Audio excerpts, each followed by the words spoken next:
Hey guys, this is Camfrey15. I am back at it with another video for you guys. And this is another One Piece anime episode review. Now, sorry for uploading this to the channel, let me just say much more later. This is actually going up, obviously if you're seeing this, Sunday morning. So, obviously you saw that the One Piece arc review went up late last night instead of this episode review. I was busy, over at another family member's house, just seeing some family. But I did watch the episode. I got my notes. This is going up later or in the morning tomorrow, but obviously, like I said, you're checking this video out. Anyways, this is One Piece episode 953. A pretty good episode from an animation standpoint. Pretty freaking good episode. I enjoyed it. Hold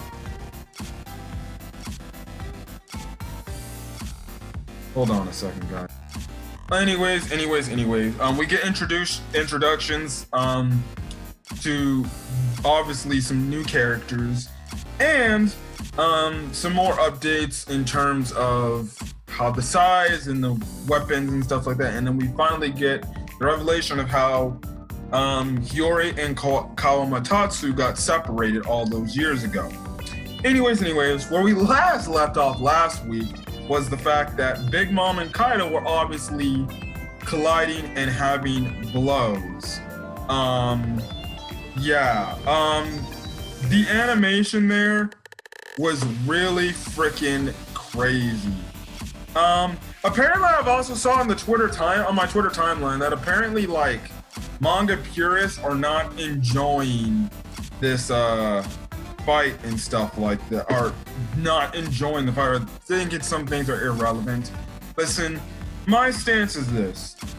I don't really care about manga versus anime. I personally think you're still getting the series, that everybody likes and cares. The only thing I hate about that aspect is the purists for the manga people, because the purists for the manga people, they strictly just say, oh, the manga is so much more better than the anime, yada yada yada.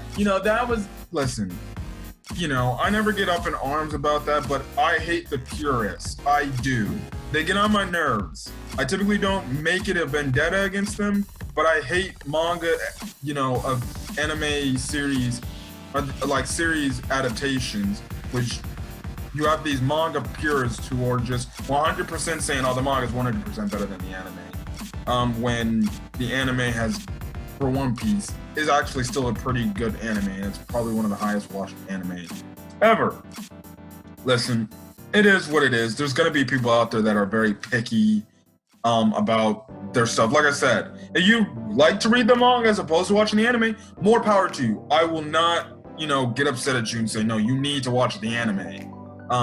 If you prefer reading the manga than watching it, that's fine. I just hate manga purist people who strictly read the manga and then just utterly shit on the anime, even though the anime is really freaking good right now. The animation was fire.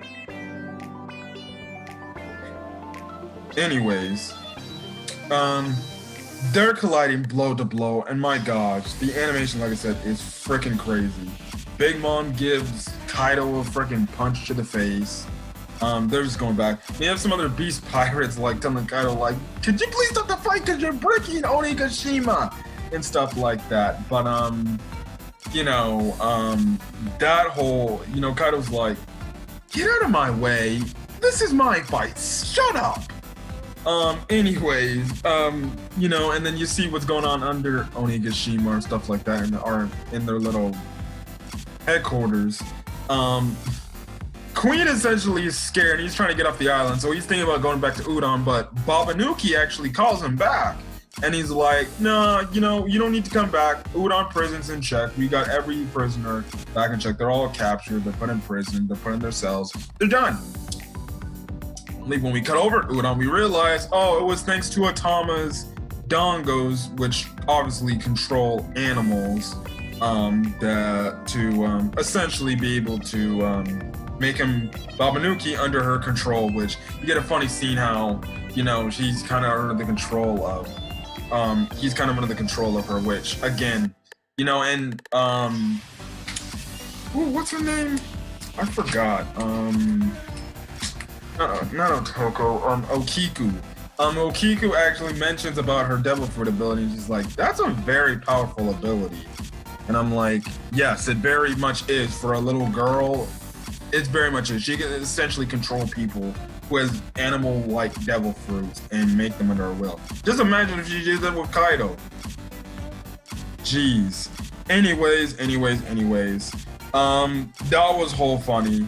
That was whole funny business and stuff like that.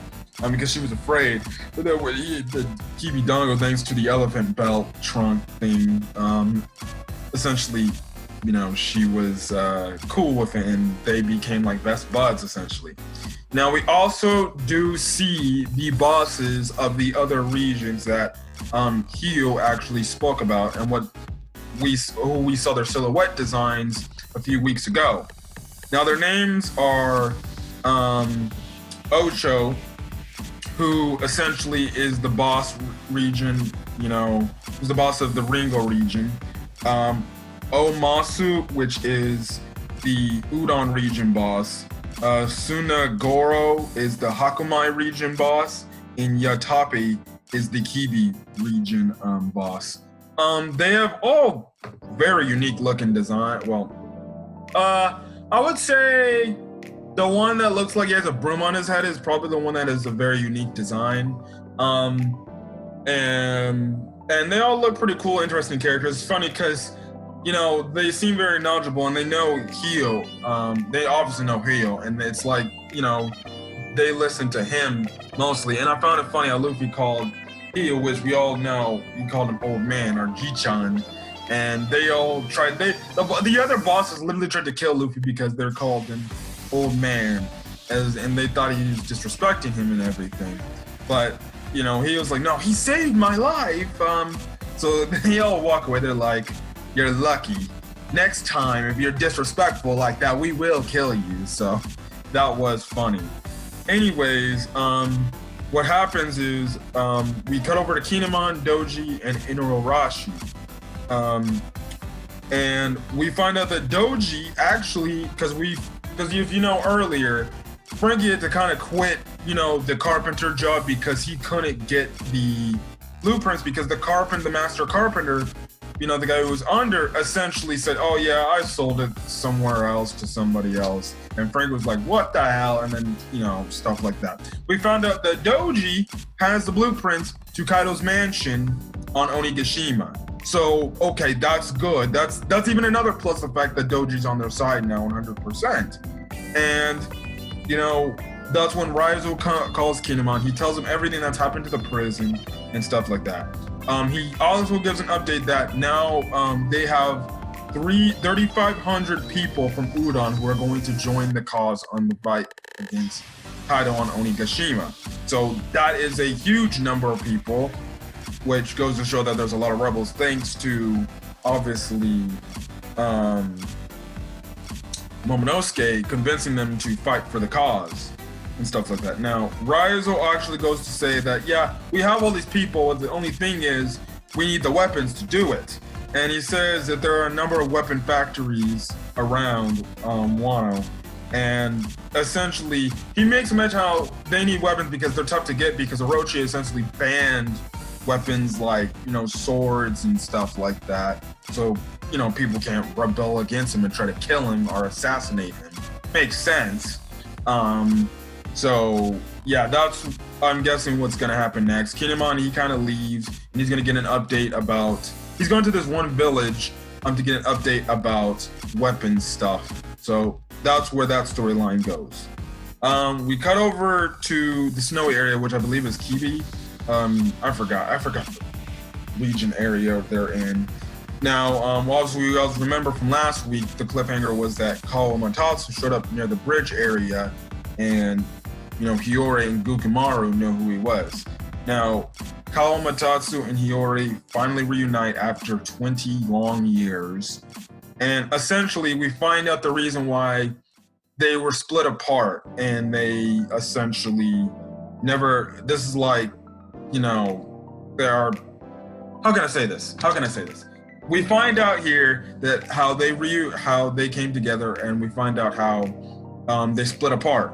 And what we find out in the past is Hiyori kind of felt bad for Kawamatsu because she was essentially eating most of the food rations they had, if not all of them. And Kawamatsu was kind of left there hanging dry, not really eating much of anything, if not anything.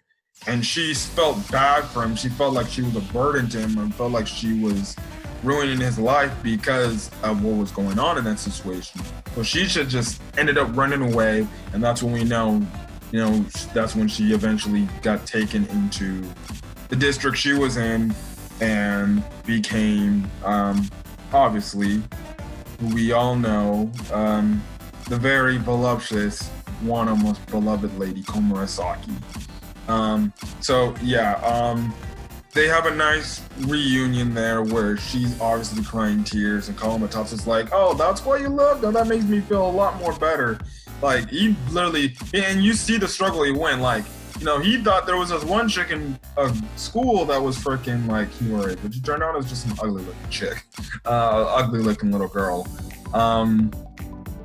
Yeah, and then you could definitely see, like, this guy was going through a lot just trying to find Hiyori, and you feel bad for him. You feel bad for him because essentially he was responsible for looking after her, and he never got found. He never, could find her again, and this is the first time he's reuniting with her and stuff like that. Now, Gyukumaru apparently knows Kawamatsu. Now, they showed some flashbacks. I didn't see him fast enough. They showed the one thing in the flashback. They showed a wolf. Or like a white wolf or something like that. So that obviously must tie into something. Gyukumaru apparently knows who Kawamatsu is. And I'm guessing that's gonna lead into next week's episode and stuff like that. Anyways, what happens is he ends up getting shot because Kaido's crew members, some of the little members, end up shooting him and saying, "Oh, because you stole our weapons, we're gonna get back at you, Gyukumaru."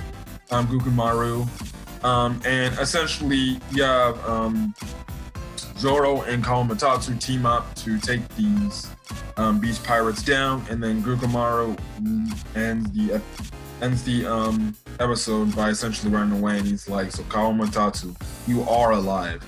Now, it also in that same thing flashed back to a wolf. So I'm wondering, is he like some kind of Does he have like a devil fruit that transforms himself into a wolf? I wonder if he's that wolf. That might be interesting. That definitely might be interesting indeed. He might have eaten his own devil fruit that turns him into a wolf. Because there was one thing when you saw in the flashback scenes that there was a wolf, and even in the next episode preview, something about this white wolf. So I wonder, is he that white wolf? That might have something to do with the face colorings. The face paint on his face. So more interesting things. It was a good episode. We get introduced to some things. We get the emotional reunion with Hiyori and Kawamatsu. And yeah, so I'm going to get out of here. So if you guys like the video, leave a like. Put in the comment section your thoughts on this week's One Piece episode, as well as hit the subscribe button to get more One Piece anime content. Like I said, I already uploaded to the channel Me and the Red Wolves arc review of the first half of Whole Cake Island, which we went from the start of Whole Cake Island to the part where Beiji is about to come up with a plan with Luffy to take down Big Mom, or try to take down Big Mom. So that's where we left off, and part 2 will come out next week, which goes from that point on till the end of the Whole Cake Island arc. After that, we're going to do a Reverie arc review, and then a Wano Act 1 review. And then until Wano Act 2 concludes, that's when I'm going to give my thoughts on Act 2. Now, I know in the manga version, Act 2 is already done. I don't read the manga for One Piece. I only watch the anime, so when the anime version is kind of done, that's when I'll do an Act 2 review. But for the time being, after Wano Act 1, I will actually be reviewing the One Piece movies and the specials, with the exception of specials that retell certain arcs and stuff like that we've seen in the past. But other than that, that's really it. So I'm the Guyver. So hopefully you guys have a great rest of your night, and hopefully you guys are staying safe up there. So till then, guys, I'll see you guys in the next video. Peace.